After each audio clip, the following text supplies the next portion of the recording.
हो जा रहे हैं।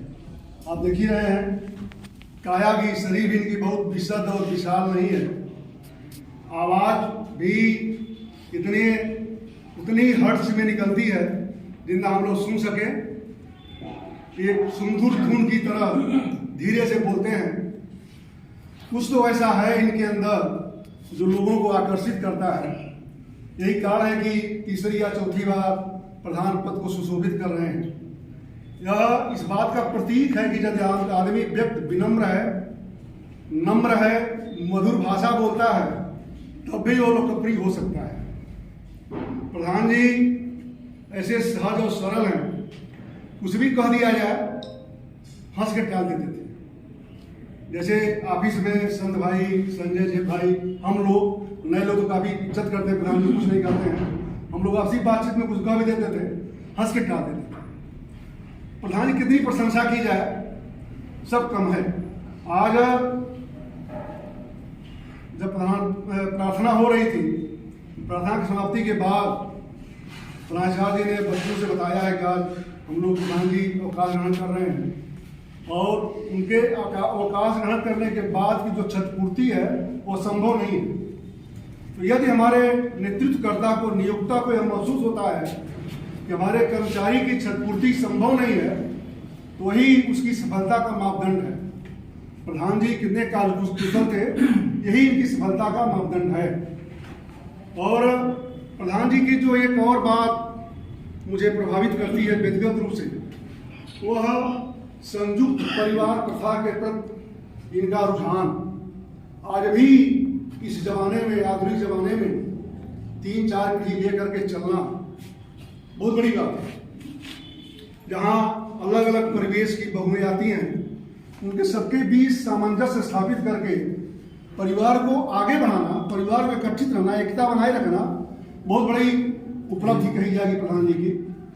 और इसका लाभ भी मिला इनको, इनके परिवार के बच्चे देश विदेश में शिक्षा प्राप्त लो और मुझे जेल में डालो, बन मत जाओ, जेल से ही सही कम से कम मैं तुम्हें देखा तो करूंगा। तब तक लक्ष्मण आते हैं, कहते भैया आपने यह प्रण किया है कि मैं अन्याय के खिलाफ धनुष उठाऊंगा, आपके साथ अन्याय हुआ है, आप सत्ता पर कब्जा करिए, मैं आपके साथ हूं। लक्ष्मण क्रोधित हो जाते हैं, राम क्रोधित हो जाते हैं, कहते लक्ष्मण किसके खिलाफ धनुष उठाऊं?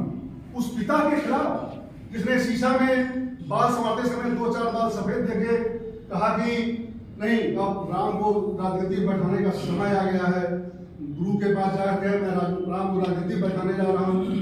उस माँ के खिलाफ जिसे आधी रात को जब मेरी नींद खुलती थी, मैं अपनी माँ से कहता था, माँ मुझे मछली माँ के पास ले जाना है, मछली माँ के पास चलना है। मेरी माँ जाती थी, फाटक खड़काती थी, कहती थी हे कोई लुट, तेरा प्रभु गया हुआ है। या उस भरत के खिलाफ धनुष उठाऊं जिसको पाप दूर से देखकर ही प्रणाम कर लेता है, किसके रूप?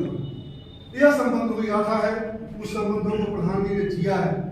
और संयुक्त परिवार में हम सभी लोग हैं, सबके पास अपने भाई बहन भरा पूरा परिवार है, बड़ा त्याग करना पड़ता है, अपने स्वहित का, स्व रुचि का त्याग करना पड़ता है।